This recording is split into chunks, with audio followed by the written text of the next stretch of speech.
Good afternoon, everybody. You're very welcome today to our Curator's Introductory talk on our new photography exhibition, which is called Visual Poetry, the Photography of John Minihan. Our curator, Sarah McAuliffe, is joining us today, and Sarah, you're very welcome. We're delighted to have you.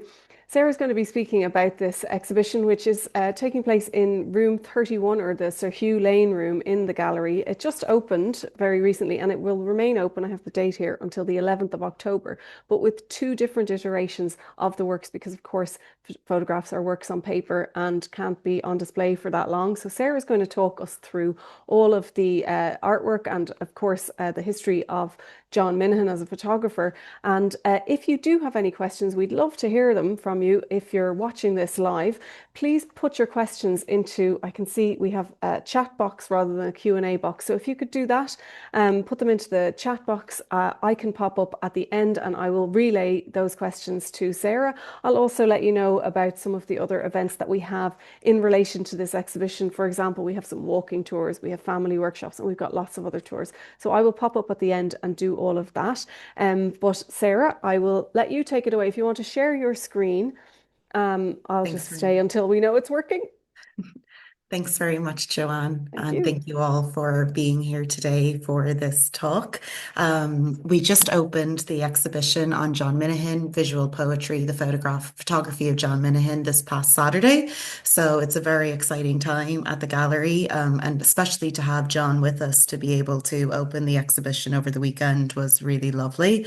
So today, as Joanne said, I'm going to just walk you through some of the main aspects of John's career, as well as I suppose, themes of the exhibition and what we're really looking at in relation to his body of work. So, as Joanne said, the exhibition runs in full until the 11th of October, but due to the nature of the work, with it, the photographic material not being able to be exposed to light for more than 3 to 4 months, we will be making a swap and putting in a whole new set of 35 works in July. So the first iteration will run right up until the end of June. I should start by saying that this exhibition marks the first, I suppose, solo exhibition look at photography, looking at one artist in particular. Of course, a number of years ago, we had the first ever photography exhibition at the gallery called Moment in Time, and we launched our own collection alongside that in an exhibition called View of Ireland. And since then, we had another exhibition called Picturing People. So over the last number of years, we've really been showcasing not only the gallery's own photography collection, but also works from artists living in Ireland and further afield. John Minihan, of course, is Ireland's preeminent photographer. He's been working since he was a teenager himself and continues to do so today. Actually, today, the 19th of March, is his 80th birthday. So it's a great milestone in his life, and delighted that the opening of this exhibition happened to coincide with that moment for him. So I'm just going to give you a bit of a background into John Minihan himself. So Minihan was born in Dublin, actually, in 1946, but he spent very little time there. When he was just 6 months old, he went to live with his aunt and uncle in Athy, County Kildare. And from there, they went to live in London. So they emigrated to London when he was just 12 years old. And at the age of 14, actually, he becomes a office boy for the evening press in London. And that is something I'll go into in a bit more detail in the next slide. Um, but it's a very young age to enter that world, and he was completely thrilled by it, and really dedicated himself in every job and task that they gave him. He ended up becoming an apprentice darkroom assistant at the age of 16, and then was employed at the Evening Standard as the youngest staff photographer when he was just 21 years old. And he would remain in London for 30 years, largely working on Fleet Street, but would return home to Athy regularly, whether it was on assignment or just voluntarily himself. And over the years, he has created the largest visual record of that provincial Irish town. Um, throughout his Fleet Street career, he very much started to carve out a position for himself with his interest in arts and culture, and that was the visual arts, the literary arts, and the performing arts. So John would often be seen photographing well-known writers of the time, musicians, bands, as well as stage performances in London. And again, all these aspects of his career I will go into in a lot of detail in the next number of slides. He has produced several photographic publications throughout his life and has had a number of exhibitions here in Ireland and internationally. But the National Gallery's exhibition does mark the first occasion, I suppose, that his work has been seen on this scale and acting really as a retrospective of his career. So we are delighted to be able to have this exhibition at the gallery. Today, Minihan is based in West Cork. So he lives in Skibbereen. He's lived in West Cork for the last 30 years, and he continues to photograph there in a freelance capacity and also on his own personal projects. And on this slide, I'm just showing you some images of John really at work very early in his career in London. These images are all included in the exhibition in display cases where we hope to show kind of archival material and ephemera associated with Minihan's career. So you see him on the left in Omagh, in Tyrone, where he would congregate with other journalists in the corner bar at the end of the day. On the upper right corner, you see John taking a break and sunbathing on top of his car in Notting Hill. And just below that, it's hard to see in this particular image, but in this photograph of him, he's at the Evening Standard and actually holding up a roll or strip of film. It's hard to see in this, as I said, on this particular slide, but when you're in the space, it's quite an interesting image. And just to take us back now to speak a little bit more about his introduction to photography in London in a bit more detail here.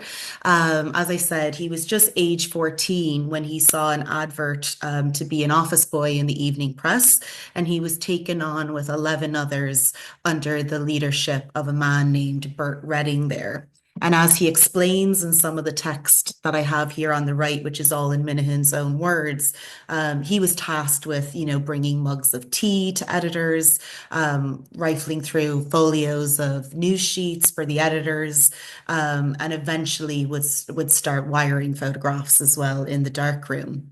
The darkroom for him was the area he felt most comfortable and that he was most passionate about.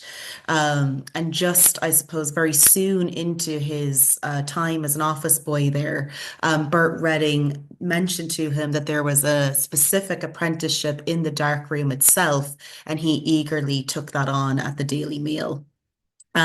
He would spend his lunch breaks in St. Paul's Cathedral. You'll see an image on the left here of the Whispering Gallery in St. Paul's Cathedral, which he explains when you speak to him today. There was a sign just outside the Whispering Gallery that said it wasn't open to anybody entering that space to the public, and this intrigued him even more. And he would go up there and sit, and as he says, have his cheese sandwich on his lunch break every day. And on this particular occasion, he took his camera with him. It was a Rolleiflex camera. John has always worked exclusively in analog photography, and he made this stunning photograph of the curve in this particular part of the church with two men leaning against the wall as if they're listening to something being told to them, or perhaps just taking a rest in the afternoon. So this image was made in 1962. John would have just been 16 years old at that time. And he submitted this particular image to the weekly competition with the Evening Standard for Best Photograph, which he was awarded for this image. And he was offered 5 guineas for the work for this prize. And perhaps most importantly to him, this work was then also printed in the Evening Standard, which was a huge achievement for someone A, who I suppose was that age, but B, who had only really just come to photography and had started working in the dark room. This image is the starting point in the exhibition space for each iteration, as we really feel like this is a good way to start John's story in that space. He had always been interested in photography from quite a young age. He remembers attending mass in Athy in Kildare and seeing mass cards of people's photographic images on them, and he became quite interested in this way of representing people. And he forever became interested in this method of representation. So it's interesting when we think about John being in this church as a child, then finding himself in the Whispering Gallery in St. Paul's Cathedral at 16. And as you move through the exhibition, and as we will go through the slides today, you'll see that religion is really a thread that unites so much of John's work, whether it's his photographs of literary luminaries in church spaces, the Wake of Katie Tyrrell, which is a body of work he made in the 1970s in Athy, and even up to present day, when he's made a recent project in a chapel in the South Infirmary Hospital in Cork, which I will speak about in a few moments.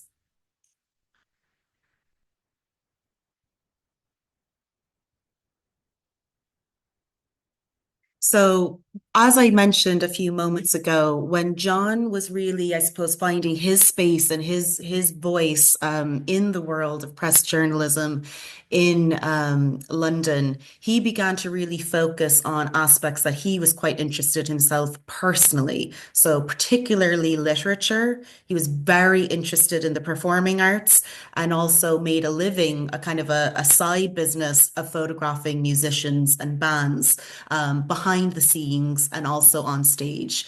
And he would have photographed the likes of, as you see here, The Who, Little Richard, Rory Gallagher, The Rolling Stones, Jimi Hendrix. So there's a very long list of different musicians he would have interacted with. But I think this particular shot on the left of The Who at the Marquee Club in 1964 is particularly striking. And you'll see as we move through the slides today and as you visit the exhibition, if you have the opportunity to, that oftentimes this any sitter in front of John, whether it's somebody in the public eye or a local at home, always seems very much at ease in his presence. And this is really the unique skill about John, is being able to form relationships with the people he's photographing and allowing them to feel quite comfortable in his presence. And on the right, then you'll see a figure that many of us are familiar with of Edna O'Brien. And Minihan first met Edna O'Brien in the 1960s at a literary lunch in Foyle's bookstore in London. They were held regularly at that time. And the pair, I suppose, being able to relate to a familiar Ireland, became quite well acquainted with one another. And Edna was a huge admirer of John's photographic work. She would have visited a number of his exhibitions in London around that time. But this photograph here was made in 1971. John had been invited to Edna's home for tea, and they actually hadn't planned to make any kind of portrait during this visit. But as after a few hours of chatting, they said, "Why don't we take a shot while we're both here?" And the lighting is quite beautiful, streaming in through the windows of her Chelsea home. And Edna, following, I suppose, in line with her own nature and character, very much controlled her own pose and how she would present herself to Minahan's lens. And at the time, just a few years earlier, the movie The Graduate had just come out, and she adopts the pose of Anne Bancroft in that particular film.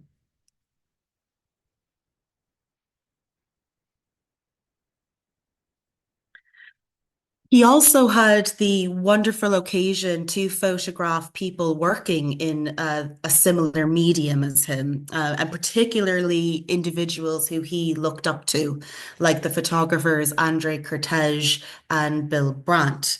And you'll see he's written a note above here that I've included about how they were so influential in how he used his camera and also where he pointed his lens. And here on the left, he photographed photographs Andre Cortege with Bill Brandt at an exhibition of Cortege's work in the Serpentine Gallery in London in 1979. And just to the right, then, you see Andre Cortege on his own in front of a Henry Moore sculpture in Kensington Gardens. And what I really like about the pair of these works, which are both on display in the first iteration of the exhibition at the moment, is the inverse of the captioning. So you'll notice as I'm moving through that John often writes on his photographic images. And this happens so often that it's almost become part of the photographic artwork itself. He provides a lot of information, including the names of the people, the year that he made the work, for example, and often musings that, may come to him at that particular time. But what I really like about the work on the right, made in 1980, is that John obviously would have offered the photographic portrait of Cortege to him. And in return, he signed it back to John, saying, "To my friend John Minihan," at 1980, and signed it, Andre Cortege. And I think there's something quite special about him noticing the way that John makes his work and, delivering that back to him with this particular image.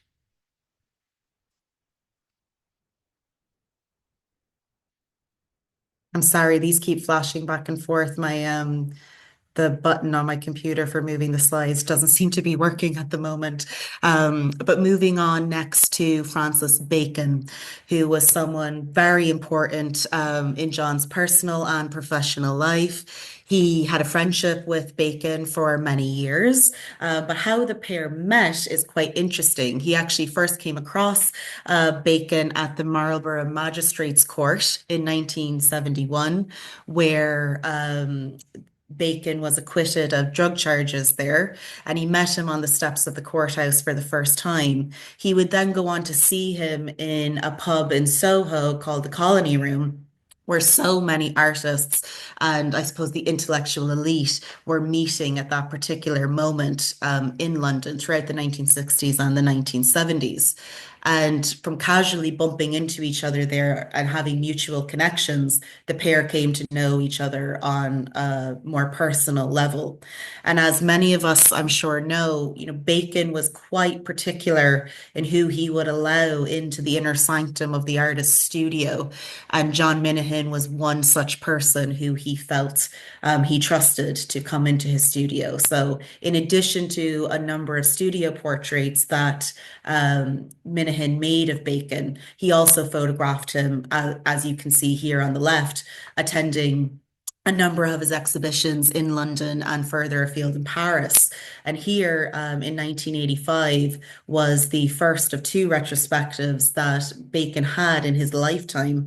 This exhibition taking place at the Tate Gallery, and we see Bacon photographed on the steps here with Minihan. But he was always very good to John and would let him know that he would arrive somewhere perhaps 10 minutes earlier so that John could make a shot of him. And I've just included a small note to the right here that Bacon wrote to John, saying it was a pleasure to see his beautiful photographs, especially the ones of William Burroughs, who both Bacon and Minihan were quite friendly with. Bacon and Burroughs would have met each other in Tangier a number of years earlier. So this kind of network that John was creating really benefited and I suppose fed his interest in wanting to create space for himself in the arts and cultural sector.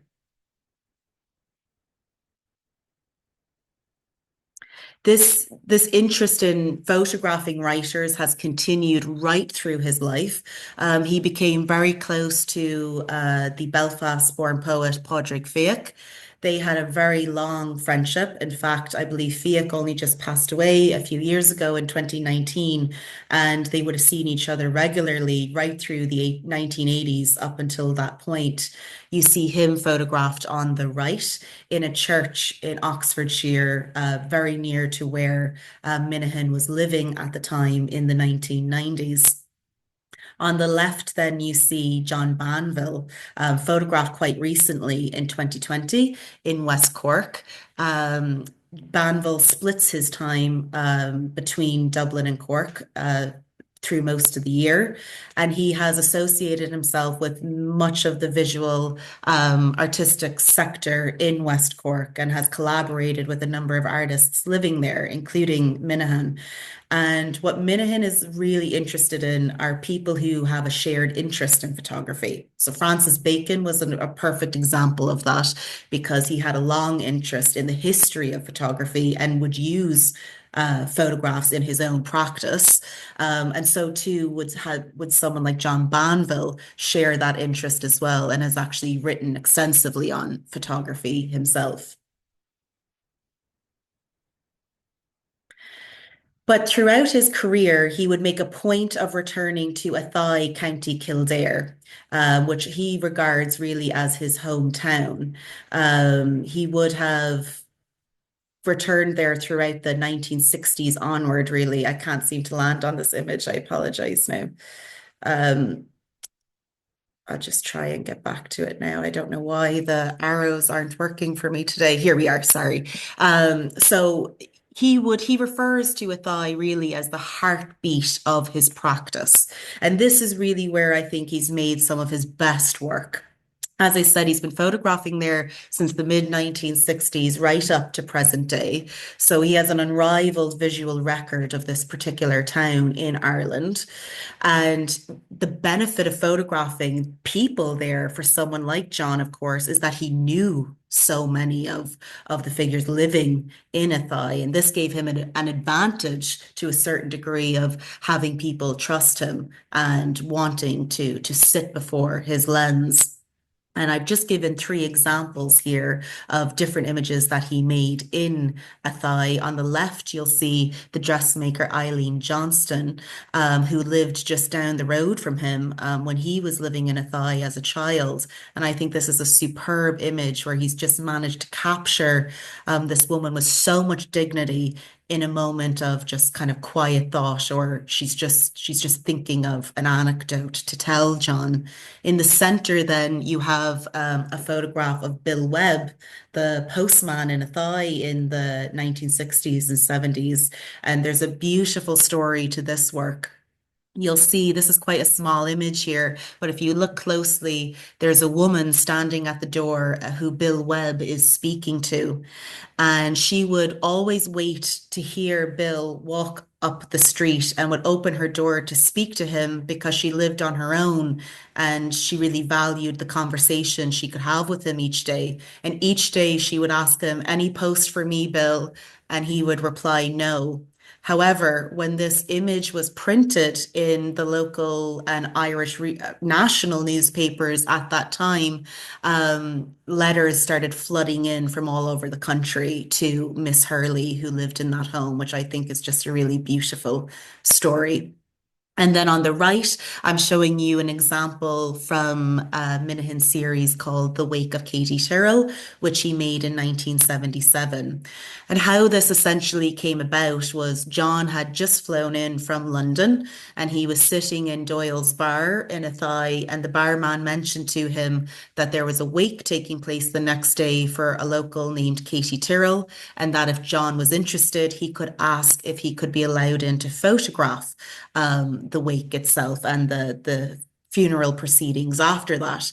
And John eagerly accepted this offer and photographed what he views as the last wake, I suppose, to that extent in Athy. Now, of course, we know that wakes are still carried out to this day, but with the amount, I suppose, of ritual and event that was attached to it, he felt that he was documenting something so spectacular for audiences in the future. And of course, for many generations today, viewing images of a wake may be quite new and quite unique to them.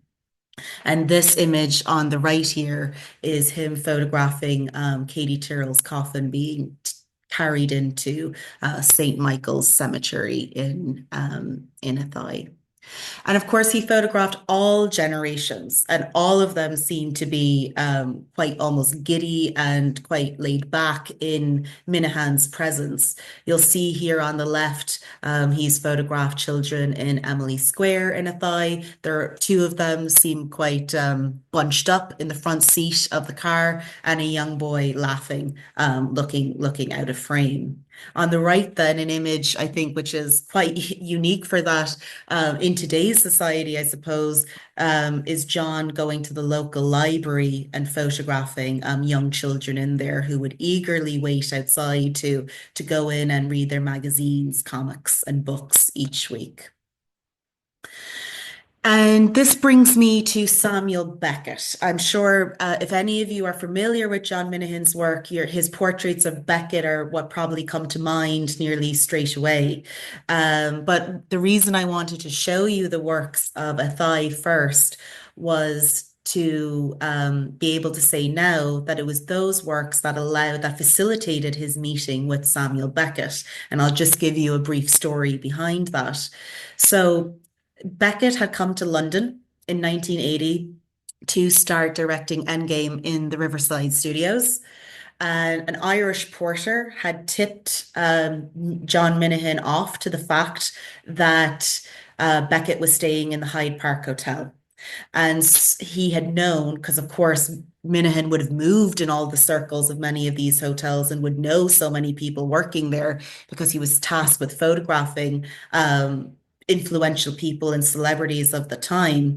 And he himself was a deep admirer of Beckett. He had always read Beckett's plays, and he found it striking that for a Nobel Prize winning writer that he hadn't been photographed very much. And of course, we know this is down to Beckett's personality, being quite reserved and not wanting to really mix with the press too deeply. But he has been photographed many times in his life, and he is a beautiful subject to photograph, as we see in so many of those images. So what Minihan did was he went down to the hotel and he left a number of photographs from the wake of Katie Tyrrell with the front desk and asked if they could be passed up to room 604 where Samuel Beckett was residing. The next day, he phoned up the hotel and asked if he could be put through to Beckett, which is hard to imagine something like that happening nowadays. But he was put through to Beckett's room, and Beckett said to him on the phone, that the images he had made of a thigh were absolutely beautiful and that he could see some of the characters that he had written about, that he had brought to life in the people in a thigh. And he was really drawn to this body of work and invited Minihan to come up to the hotel that afternoon and to meet with him. And after speaking for a couple hours, it was Beckett then who invited Minihan to take out his camera and to make a number of shots in room 604 itself, which you see two examples of on display here. But their friendship would really blossom from that moment, and Minihan would photograph Beckett for many occasions when he was over in London directing in the Riverside studios, and to this day still photographs productions of Beckett's plays in London and here in Ireland.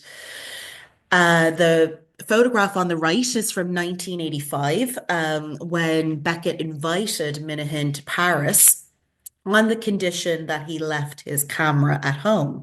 And the postcard on the bottom reveals that. So it's dated in April from Beckett to Minihan, inviting him to Paris on that condition. And of course, that's something true to John's nature that he would never be able to do. So he traveled to Paris with camera in tow, but of course would allow Beckett to really lead any kind of invitation to photograph him. And this is really, I suppose, Minihan's secret power in that he would allow any of his sitters, any of those in the public eye, and people in his hometown to really give him permission to allow him to enter their space and to photograph them in their kind of personal setting. So Beckett invited him on this occasion to Paris to meet him in his favorite cafe on the Boulevard Saint-Jacques. And Minihan, being Minihan, arrived about 15 minutes early and found a seat that had the best light in the cafe.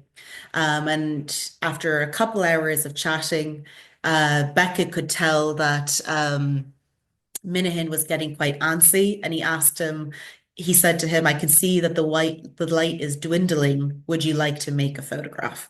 And the pair went on to not only have this very well-known portrait of Beckett here, but he photographed him throughout Paris then. And you'll see 6 frames, example of 6 frames on the contact sheet on the left, where you see John working out the framing of the image, the lighting, and this contact sheet itself is also included in the exhibition, just to give some context to the process in which many analog photographers work, and the selection really of this image on the right, how John arrived to selecting this particular image out of the 6 frames as one that he would eventually put forward into the public sphere.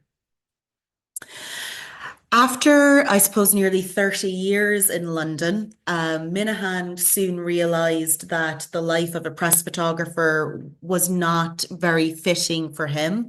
This is for many reasons, 2 of them being that a lot of the media were moving on to digital technology, digital cameras, and John did not want to leave the world of analog photography and printing in the darkroom. So this just didn't align with his vision for his career. And he also says himself that he just wasn't a foot in the door photographer. He was often sent on assignment, of course, for, working for really tabloid papers, sent on assignment to photograph people, often when they were quite vulnerable, and this just didn't sit well with him. I'm not showing the photograph here today, but many of you will know he famously photographed Lady Diana Spencer on the day that it was announced that Prince Charles had started dating her. He photographed her in the kindergarten where she worked, in the garden there, holding 2 children. And she very much worked with him on creating those shots. But what I suppose she didn't know is how the light would have hit her dress that particular day, which led to the image being viewed as quite exploitative.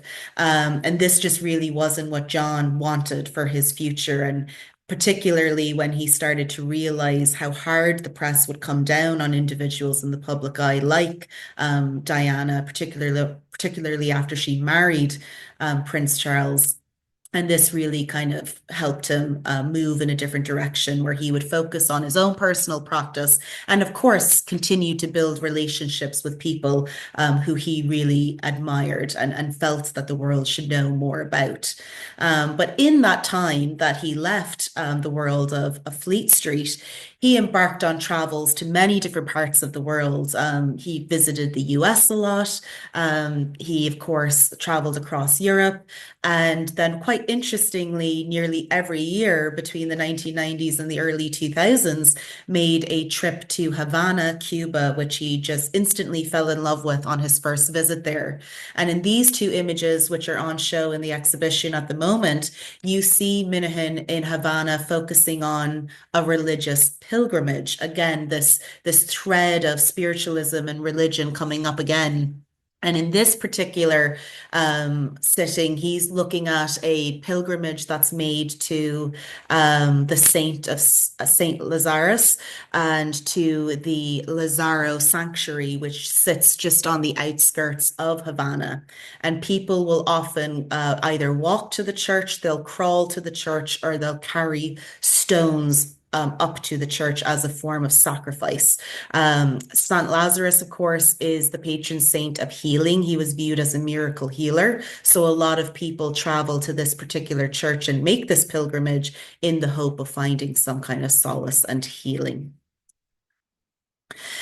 As I said, he's been based in West Cork for the last 30 years and has really been able to use his surrounding environment and the people in his community to form the basis of his projects. You'll see an example here on the left, a portrait of a woman named Mary Frances Cotter from Cape Clear Island.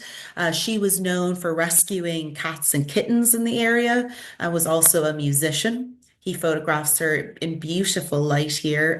Again, quite a recent enough photograph made in 2006. And on the right is an example of one of the photographs John has made on many of his excursions to Skellig Michael, where he photographs many of the stone crosses there and the beehive huts. He's also made beautiful photographs of the people who ferry him in and out of the island. And then finally, the exhibition ends on an insight into one of John's most recent bodies of work, which he made in St. Joseph's Chapel at the South Infirmary Hospital in Cork. Now, St. Joseph's Hospital hasn't been, or St. Joseph's Chapel, I should say, has been out of use for the last 20 years. But when John had arrived in the South Infirmary to be treated over a number of months, he brought his camera with him and he asked if he could enter the chapel, which hadn't been in use for decades, and if he could go in there to use his camera. And they very eagerly allowed him to do that. And he made beautiful images of the interiors of this chapel with a particular focus on the statues of Madonna and the Stations of the Cross. And this really puts, I suppose, and almost we've come full circle in the exhibition when we arrive at St. Joseph's Chapel, having begun with the Whispering Chapel in 1962. So I'm going to end my presentation there, but of course, if you have any questions or any information about the exhibition I can provide, I am more than happy to do so.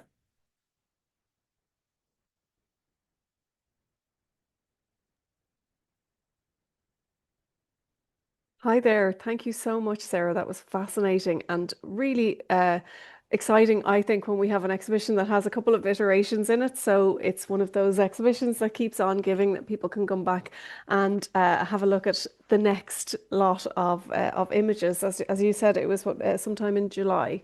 Yes, Yeah. yes, We yeah. don't, we can't give a more specific date than that for lots of reasons. Now, as I mentioned earlier, if people have questions, they can pop them into, oh, I see the Q&A box had disappeared. Sinead has just said, thank you so much. That brought the exhibition to life. And it really did. And it is well worth a visit. And there's lots of small items as well. Like you have his press passes in Yes. there and things like that, which is really nice to see. So any questions in the question and answer box or in the chat box, like I mentioned earlier, for some reason it just wasn't appearing at the bottom of my screen. I said earlier that I would just mention some of the things that we have going on with this exhibition. So we have a series of tours. If you can check everything on the gallery's website, but there will be tours for schools, for community groups. There's public tours. There are sketching tours, and there are private tours are available to book as well. We have walking tours, photography walking tours. I've got the dates written in front of me, 25th of July, 8th of August, and the 3rd of October. So if you're interested in learning about photography in a more active way and doing some of that yourself, you can sign up for those. If you want to speak about this exhibition and talk about it in Irish, we have a conversation circle at Circle Cora that's happening on the 21st of May. We have family drop-in workshops looking at black and white and monochrome artwork, and families will be creating those. So there's lots to kind of unpack with this exhibition. Somebody else is saying thanks for the presentation and asking if there's tickets for the exhibition. No, so this exhibition is just completely open to the public, does not need to be pre-booked, and you'll find it in room 31 at the gallery, and lots of our attendants would be able to direct you up there. Absolutely, completely free, and you don't need to book, which is great. Paul wants to send a birthday greeting to John Minihan today, which is his 80th birthday today, which is lovely that we're having this talk now. Yeah, it's great. Thank you, Paul. And Patricia just said that she really enjoyed it and is looking forward to visiting. And of course, as I said, please come back, visit us again, because there'll be more to see when it comes back. And Bernie was just saying a lot of photos copyrighted to the University College Cork. Can you explain that a little bit? Yes, that's a very good observation. Mm. So in 2014, John Minihan sold his archive to University College Cork, and it's housed in the special collections in the library there. So it's going over in stages. So John still has a number of works still with him in his home in Skibbereen, which we were able to borrow for the exhibition. And we also borrowed a number of works from UCC. But as part of them owning the archive, they also own the right to his copyright. But they are very open and flexible with that, and it works really well for John to be able to still use his images in any way that he would like. Okay, thanks for explaining that. That's great. Etna is asking, did he ever work in color? That is also a very good question. Because as you'll see when you enter the space, we have a quote in vinyl by the artist, which is black and white are the colors of photography, which is something that Minahan very much stands by. But he has photographed in color. I've seen a number of works from the 1970s in color, which are really beautiful, from a trip that he made to New York, where he embedded himself with the NYPD, and they're striking. But he just felt it didn't really work for him, so he endeavors not to show that work. Okay, that's great. Thank you so much. Lots of people saying great to have the backstories, and thank you. It's wonderful to hear about his other works. Maggie is also from Athy, Oh, so great. that's great. And Maggie is saying she's delighted that we had an ISL interpreter today. I would like to say thank you very much to Sarah and Orla who've interpreted this for us. I will be editing subtitles as well, and we will be putting this on YouTube with correct subtitles so that people who are hard of hearing can also watch that and get the support that they need. Thank you so much, Sarah, for introducing us to this really beautiful display. It is well worth a visit once, twice, as many times as you like. So hopefully we'll see you all in the gallery soon and have a lovely afternoon. Thank you very much. Thank you. Bye now.